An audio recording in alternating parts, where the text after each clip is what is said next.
Imagine standing in the golden glow of a desert sun, the air heavy with the scent of incense and resin. Before you lies a figure wrapped in linen, so meticulously bound that not even the desert wind can reach their skin. Priests chant in a language as old as the Nile itself. Their voices rise and fall like the river's current, calling upon gods whose names have echoed for thousands of years. The man before them is no longer living, yet his journey is far from over. In fact, for the ancient Egyptians, death was merely the beginning of the greatest voyage of all. Before we continue, if this content is valuable to you, please like, hit the subscribe button and the notification bell, allowing all notifications so you will not miss new content when it is released. Now let's continue. For over 3,000 years, the Egyptians perfected the art of dying, or rather, the art of living forever. To them, the afterlife wasn't a myth or a metaphor. It was a continuation of existence, just beyond a veil of sand and silence. And so, every death became a performance, every burial a promise, and every ritual a carefully scripted act to ensure that the deceased would wake again among the stars. It began the moment a person took their final breath. The Egyptians believed that the body, the ka and the ba, the soul's twin essences, were intricately bound. To lose one was to lose eternity. So, as mourners wailed in the streets, priests and embalmers prepared for one of the most sacred tasks imaginable: the preservation of immortality. The embalming process was not for the faint of heart. The most skilled embalmers were priests of Anubis, the jackal-headed god of mummification. Clad in masks, resembling their divine patron, they approached the body with reverence and precision. The brain, seen as useless in the afterlife, was extracted through the nostrils using hooked metal rods, a gruesome but strangely efficient method. The heart, however, was left untouched. The Egyptians believed it to be the seat of emotion, thought, and morality, the organ that would later be weighed by the gods. Next came the purification. The body was washed in palm wine, rinsed in Nile water, and packed with natron, a natural salt that absorbed every trace of moisture.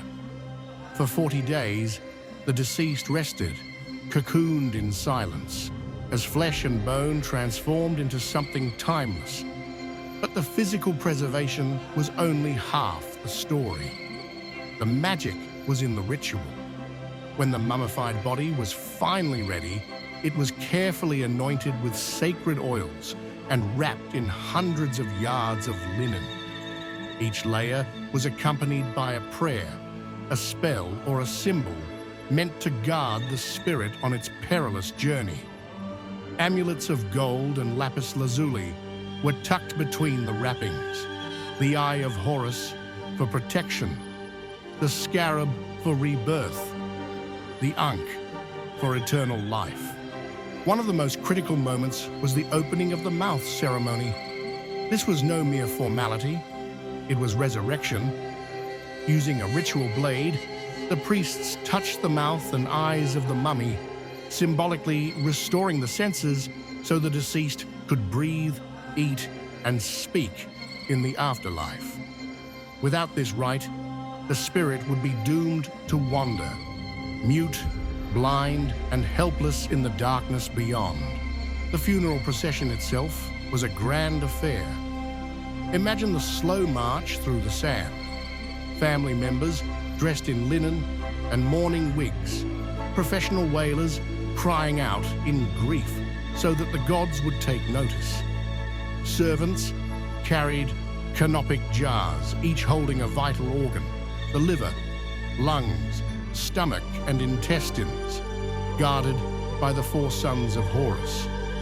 Statues, treasures, even pets might accompany the dead, because in eternity, one was expected to live as lavishly as they had on Earth. And then came the tomb, a home for eternity. For nobles and kings, these were architectural masterpieces, painted chambers glittering with hieroglyphs that told the story of life and death. The walls were not mere decoration, they were spells, instructions, and maps. The Book of the Dead guided the soul through the underworld, where dangers lurked in every shadow. There were lakes of fire, serpents with blades for teeth, and gates guarded by demons who demanded passwords and charms. But if the soul was clever and properly prepared by the funeral rites, it could pass through them all. Finally, the spirit arrived before Osiris, Lord of the afterlife.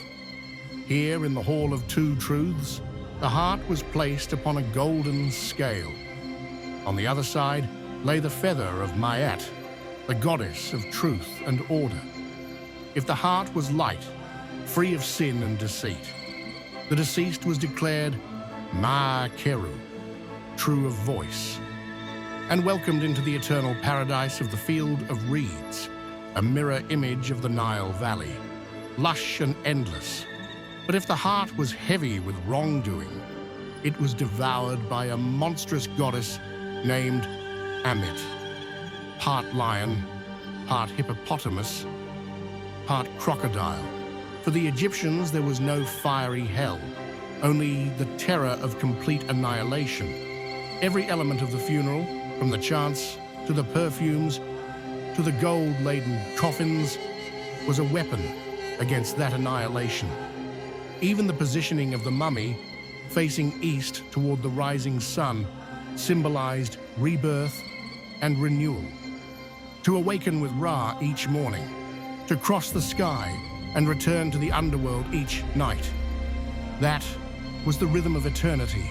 But here's what's fascinating. Not even the pharaohs were immune to failure.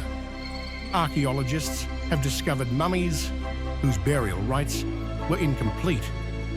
Missing amulets, miswritten spells, or sealed too hastily. To the ancient Egyptians, these were not simple mistakes, they were catastrophes. A botched burial meant the soul could never find its way home. Some tombs even contain evidence of funeral audits, priests returning to check that every ritual had been performed correctly. Death, after all, was a bureaucracy, as much as a mystery. Over time, the practice evolved. In the Old Kingdom, mummification was reserved for royalty. But as centuries passed, even commoners began to participate in the sacred process.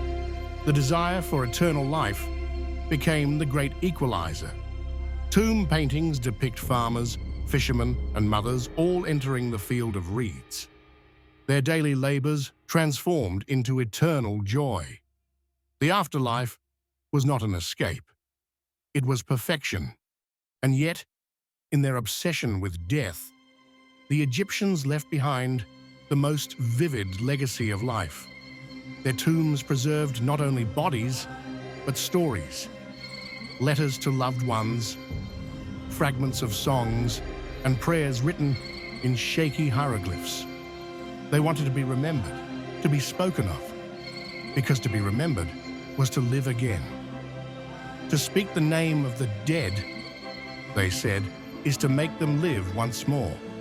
Perhaps that's the true genius of Egyptian funeral rites.